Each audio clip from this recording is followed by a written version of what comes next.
Hola queridos amigos de Clave 7, bienvenidos a mi sección Leyendas y Misterios con Antonio Ceniza. Hoy nos vamos a Salamanca para hablaros de leyendas de la Casa de las Muertes, como no, en Salamanca. La calle Bordadores aporta historia, leyenda y patrimonio a la ciudad salmantina, pues concretamente en el número 6 nos encontramos con la Casa de las Muertes. Dicha mansión, construida a principios del siglo XVI por Diego de Siloé a encargo de Alfonso de Fonseca, como se muestra en su fachada, donde se puede leer el Serenísimo Fonseca Patriarca Alejandrino, es uno de los edificios menos conocidos, pero más bellos de Salamanca. Su nombre causa respeto y puede llegar a asustar, pero ¿a qué se debe? La respuesta no está clara, y como toda historia está construida a través de diferentes leyendas. Puede que el hecho de poseer 4 calaveras situadas en las pilastras de las ventanas superiores, o que anteriormente la calle se conociera con el nombre de Calle de las Muertes, tenga algo que ver con su nombre. Sin embargo, hay opiniones que aseguran que la denominación tiene que ver con las extrañas muertes que han ido ocurriendo en su interior a lo largo del tiempo. Esta emblemática mansión se encuentra situada muy cerca de la Plaza Mayor, en el número 6 de la calle Bordadores. Como os decía, la casa fue construida a principios del siglo XVI por Diego de Siloé por encargo de Alfonso de Fonseca, como demuestran los escudos nobiliarios de la fachada, el precioso busto del prelado sobre el balcón principal y el letrero donde se puede leer el Serenísimo Fonseca Patriarca Alejandrino. Se trata de uno de los edificios más bellos de Salamanca, decorado al estilo plateresco.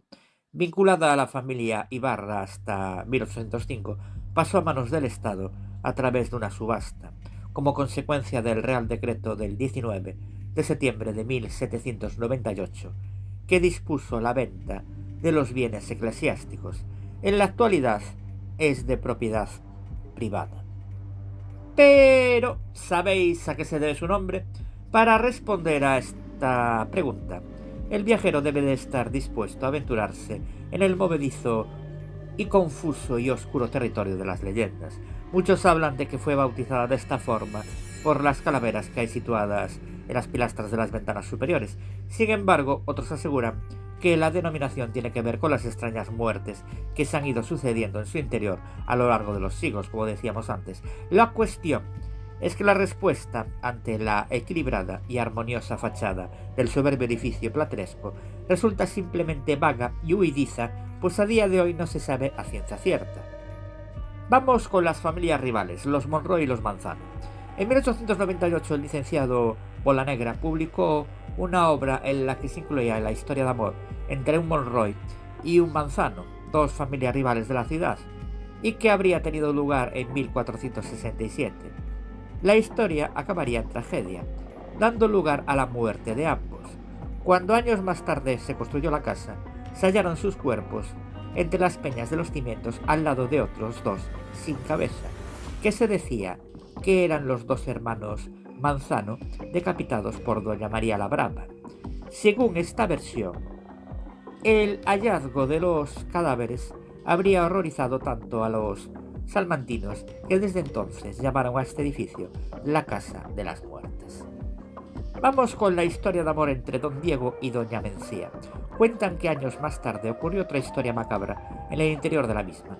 Según cuenta la leyenda, don Diego, un caballero soldado famoso y además poeta y conquistador, que era capaz de conquistar a cuantas mujeres se proponía y que por ello acabó inmerso en más de una pelea, conoció a una bella joven recién salida de un convento que se llamaba Mencía. Don Diego quedó prendado de ella y se casaron. La cuestión es que delante de su marido, la joven aparentaba ser la esposa perfecta, pero en ausencia de su marido mantenía romances con otros hombres.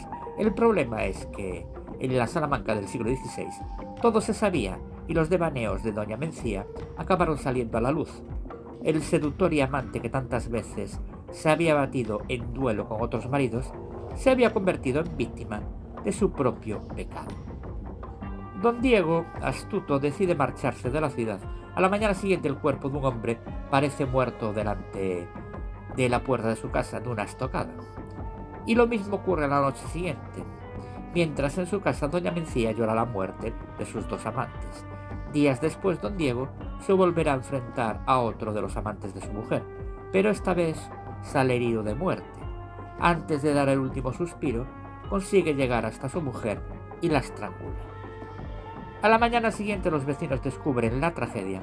Intentarían entonces separar las manos de don Diego del cuello de doña Mencía, pero le resulta imposible. Con la misma fuerza que la había querido, la había matado. Ni siquiera la muerte será capaz de separarlos. Pero vamos con más leyendas, la Casa de las Muertes y la leyenda de la Cueva del Diablo.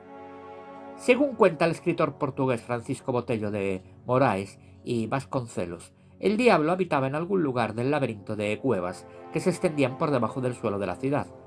Todos los años éste exigía que una mujer fuera sacrificada y a cambio prometía no hacer daño al resto de sus habitantes. La desgraciada joven era elegida a sorteo entre todas las muchachas de la zona.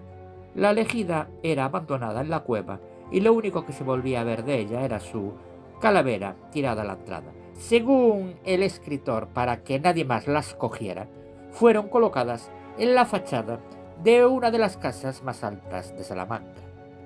Os podéis imaginar cuál es, ¿no? Leyenda o realidad, lo cierto es que hay muchas muertes ocurridas en extrañas circunstancias que se siguen atribuyendo a esta casa. Durante muchos años la maldición pareció pesar sobre aquella casa y todo aquel que viviera en ella moriría.